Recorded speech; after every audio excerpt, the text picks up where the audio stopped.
All right, all right, all right, all right. Gentlemen, Roach the MGTOW soldier in the house once again. Gentlemen, how's it going? Nice to see, not nice to see how everything is, and get to speak to my all my MGTOW people out there, and even the ones that are not MGTOW, decide they want to become MGTOW. Now, I'm making this video, and I wanted to say how I became MGTOW because not very many people make stories about how they become MGTOW. And I've noticed that. I mean, some people actually do, but not a lot. Okay, I'm gonna bring it back to the beginning of where I first stopped, doing the things that I was doing, and I didn't even know I was MGTOW until I realized it. I'd say about roughly after like 28, I realized that I was done doing the bullshit. I mean, not completely done to the point where, I mean, I still wanted to date, but not really. I was just kind of, like, nah. It's like, man, I'm just going to get my feelers out and see if I can find something a little bit different with my life and stuff like that. I wanted to do things for myself instead of, trying to satisfy whatever I need to do with the females. I mean, I say about 28. I was about 28. All I wanted to do was smoke pot and get high, and then have some kind of a living. At that point in time, I was working for Alice Van Lines at the time, which I wasn't making. I was making money, but sporadically making money. I wasn't making enough to actually keep a roof over my head at that point in time, And then I hooked up with this chick. I've been with her for like 3 years. She cheated on me any way she could just to fucking do it. It didn't, it wasn't even worth my time. I pretty much wasted 3 years of my life with this fucking chick that basically just fucked me over every chance that she got. And then I was done with it. And I moved in with my buddy Frog. You know, old man Frogger. I moved in with him. I mean, Frog. He was one of them weird guys. You don't know how to take him sometimes, but he was the all right guy.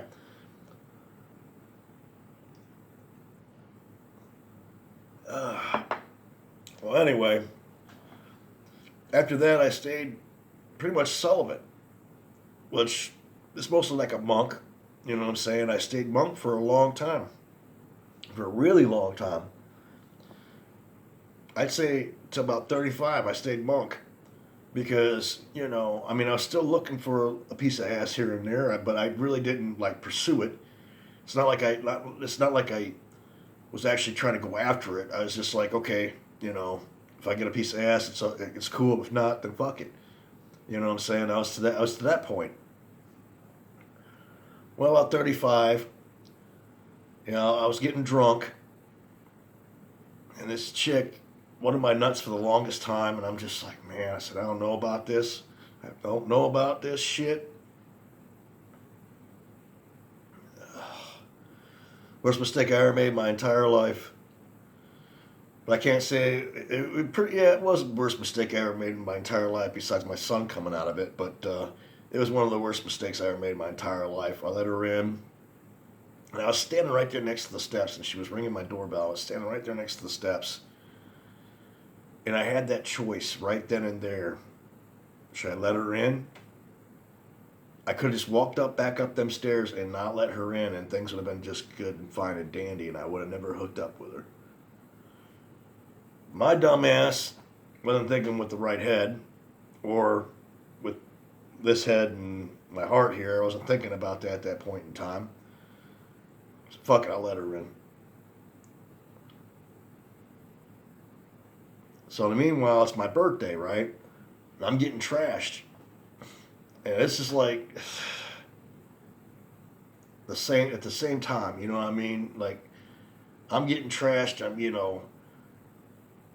One thing led to another, and I didn't want nothing to do with her. I mean, she was just basically someone I was going to have sex with, who I was going to fuck. You know what I mean? That was it. That's all she was.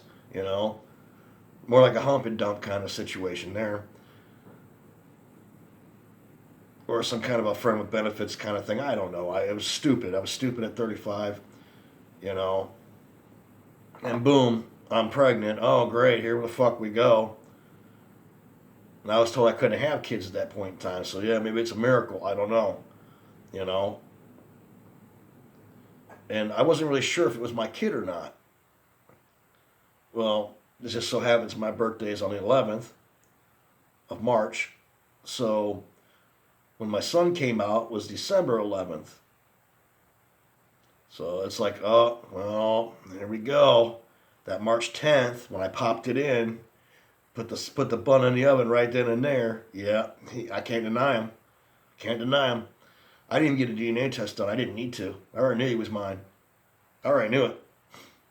I already knew it. I mean, my stomach sank. I already knew it. I already knew he was mine. I already knew it. I felt it in my bones. I already knew he was mine.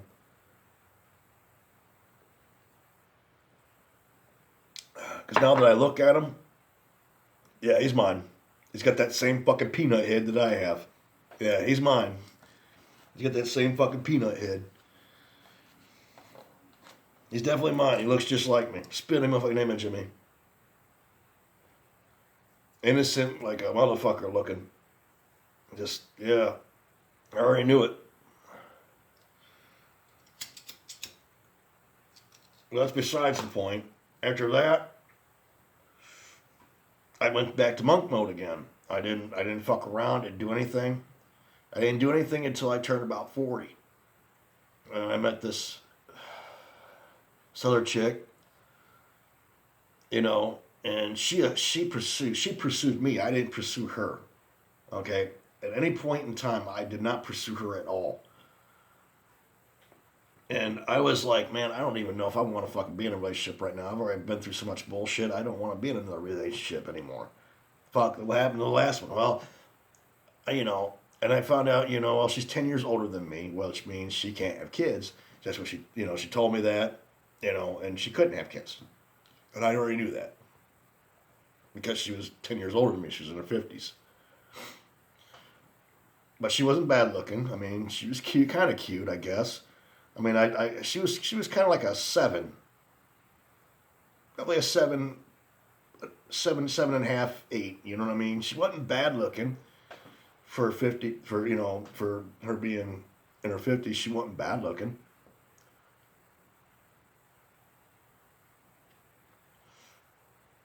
But you know how all relationships go.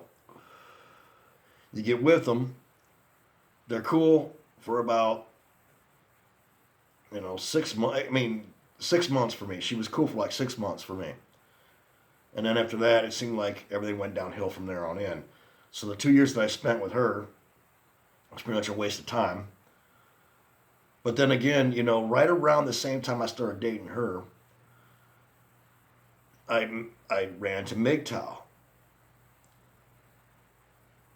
And I'm not really saying that MGTOW at that point in time I was into MGTOW. I'm not saying that I made a choice right then and there because I was going to see where this relationship went to first before I actually became Roach the MGTOW soldier.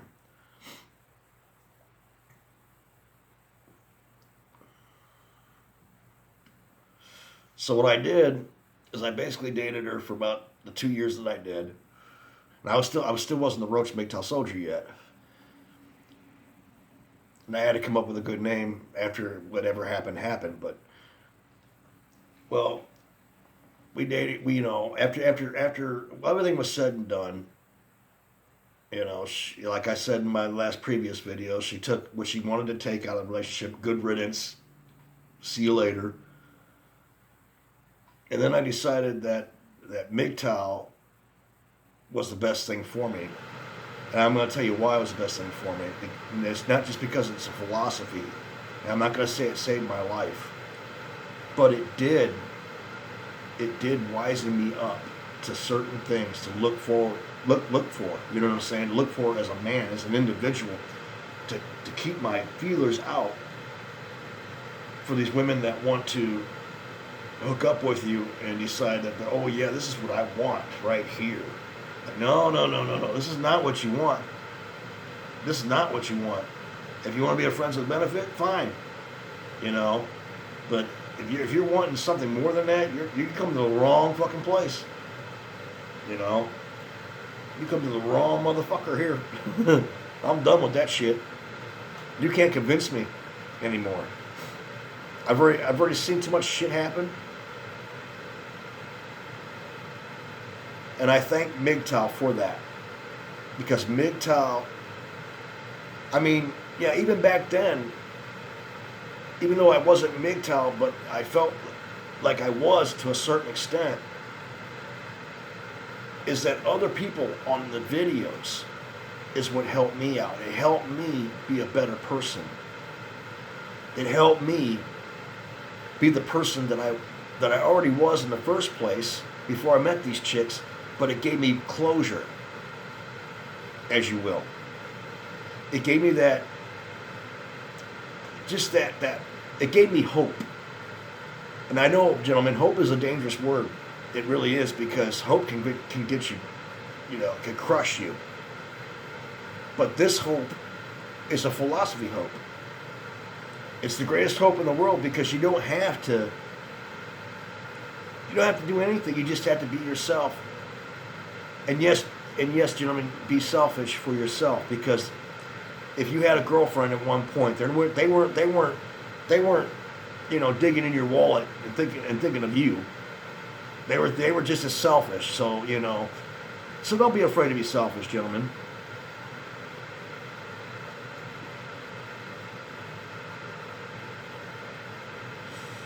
That's how I found MGTOW and how it helped me.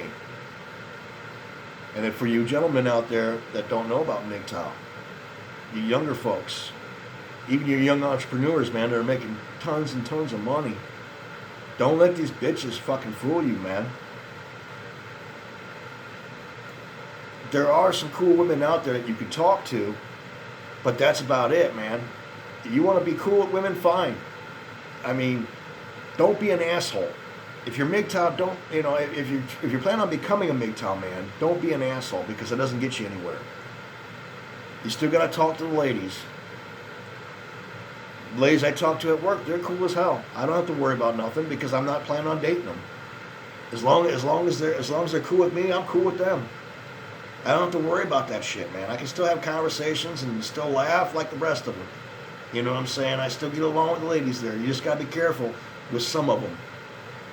You got to know who you got to be cool with and who you can't be cool with, because you already don't trust them in the first place. A lot of these chicks that I do hang out with are not like really in a circle, but where I'm at, which is they call me a float. I basically go to these certain places and these are the women that I conversate with every fucking day. So the way I look at it is that if you're MGTOW, or even if you're not MGTOW, don't be an asshole, because it's not going to get you nowhere. It'll get you fired. You know what I'm saying? You got to be cool with the ladies, but don't give them an inch, because they'll take a mile. And if you're going to give them that inch, let them know, hey, okay, I'll do this just this once, but don't take my kindness for weakness. They got to understand that ahead of time.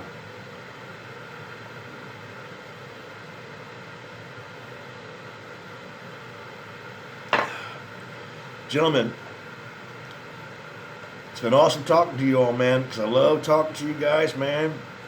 You guys make my day.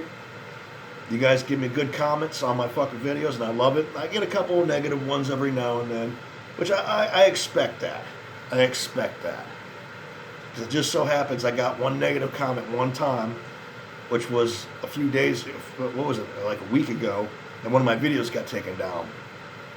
So it just so happens that probably it was either a female or a man-a-Nazi, Either way, I don't really give a shit, because I look at the positive views. I look at the bad ones just to laugh at. Because like I said in my last couple of videos, sticks and stones may break my bones, but words never hurt me. I don't give a shit what anybody else thinks of me. But I do love positive feedback, though, because it's the best thing in the world. It makes me feel good that actual men are watching my video. and getting something positive out of my videos. Even if it is just meaningless nonsense sometimes.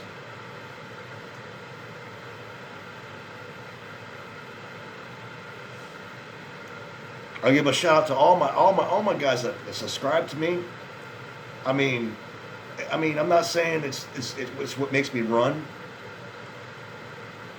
but at the same time, subscribers, they're probably actually watching my videos, so it's a good thing. So to all my subscribers, I love you all, man. You guys are cool, man. And to everybody that watches my videos, even though they don't subscribe to my channel, I love you just as well. So to all my MGTOW soldiers and all my MGTOW friends out there, I love you all. This is Roach MGTOW Soldier in the house. Hoorah! Peace, gentlemen. Stay safe.